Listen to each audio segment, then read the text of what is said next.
Okay, so this is my equipment shed. I'm gonna go over everything one by one if I can. This is my retrieve shelves. So you can see I have like a multitude of different items. I have metal, I have PVC, I have dumbbells with different materials on them. I have a random jug of rocks, bumpers, just things that maybe you would start your foundation work with. And then obviously as you go up, they can be asked to retrieve different things once you get in the upper levels. You need cones to practice your healing patterns. These dishes right here, we'll have to get more into that later. I use the dishes to teach targeting, which I later apply for directional work with decoys. Okay, so we'll start with the bite work equipment. I have two hidden sleeves. I have a lower profile one. This is Saint-Ave. I have a thicker one for maybe more repetition, and that's a Hortons.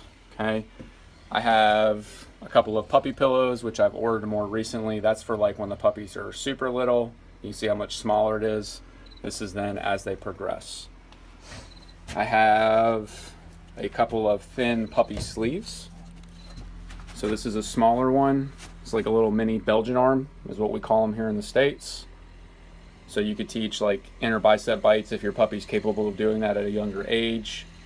This is another thin, really thin puppy one that I have. So you definitely don't want to take bites from adults in these sleeves. Then I have my adult Belgian arms.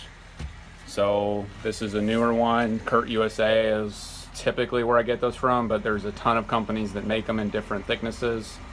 So this is my newer one, and this is my older one. You can kind of see how they wear out from a lot of repetition, but man, this black sleeve from Kurt USA is years and years of use, and it held up pretty good. That's my leg sleeve.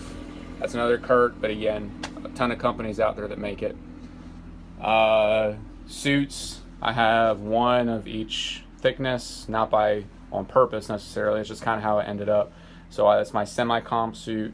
This is my comp weight suit that I use for trials. That's a club member suit. And then I have a training weight suit for maybe if we have like super hard biting dogs that we're doing a ton of repetition on, then I'll use that.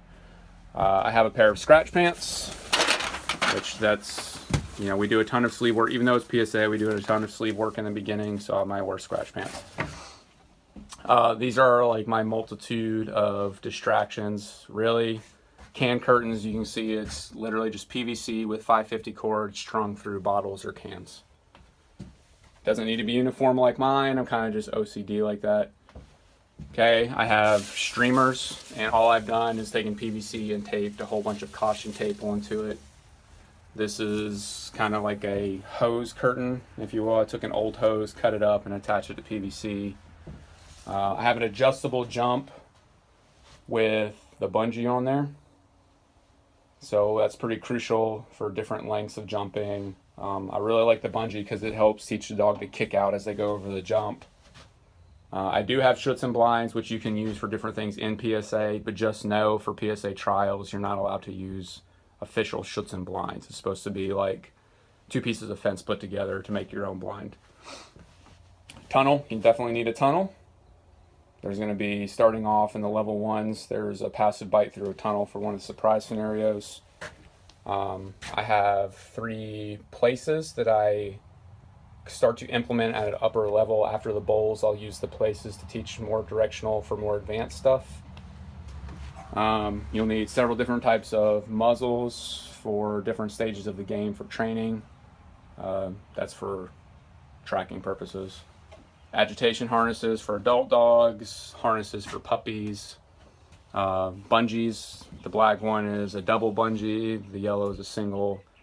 That is for building entries into the bite. So we'll use that sporadically here and there to build entry and grips.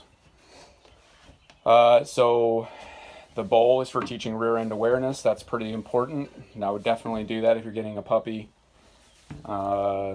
This right here is used to change a position to keep the dog from moving forward. These pieces of wood right here are transition pieces to go to a bark and hold that you don't start there. Those are like the end pieces. Those are the last 2 pieces. I have a barrel sleeve. That's to really, like, as I'm finishing up dog scripts, really make them open wide and bite super hard. I have a trial sleeve. It's like a regular Schutzhund trial sleeve. I have a chomp sleeve from Hard Dog, which I would highly recommend. That is a great intermediate grip building sleeve.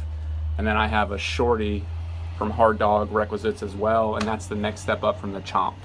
So it would go chomp, shorty, barrel sleeve. I have a half sleeve that's kind of like a wedge. I have two different pillows. This is a little bit of a softer pillow. That's a little bit of a harder pillow. I have a wedge, and then I have another kind of wedge type thing with French linen for a different material. This is very slick.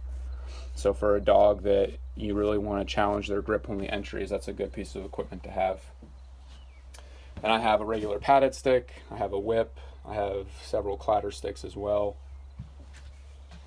And I think that's it as far as equipment goes. All right, so for outside, pretty important, just get you a cheap, even if it's a kind of broke down kennel, and tarp it all the way around, and you can simulate like inside bites. If you don't have access to a building, you can see I have piled just like a bunch of tarps and styrofoam and bottles, so we can send dogs into bites here for unsteady surfaces, and you can really hit the dog without really hurting them to test them. Okay, training field. I have an A-frame, which can be used in PSA or Schutzhund, so if you have somebody that wants to cross-train. I have bought several totes because there's a handler attack in the level 1 where they can explode boxes as the dog heels forward and come out from behind as a surprise. That's a back tie, but you can use a tree or a pole. I have a multitude of jumps in addition to the adjustable one I showed you. So we got a window jump, we got a jump with a chain link fence, and then just like a really low hanging one that you can put streamers over top of it to make it more difficult. I also have, this was the first piece before the two other pieces of wood I showed you in the other video. So I start out with the red one there off the ground, and that's where I'll start my bark and hold. Then the next one after that will be this gray one. So it's the same platform, it just goes lower. And then you go to just a piece of flat wood on the ground, and then just a 2x4. And that's how you build a stable bark and hold. Yeah, so I have a couple of lights as well for when you train past lights. And then, I just got a couple of picnic tables and chairs for people when they come out to visit.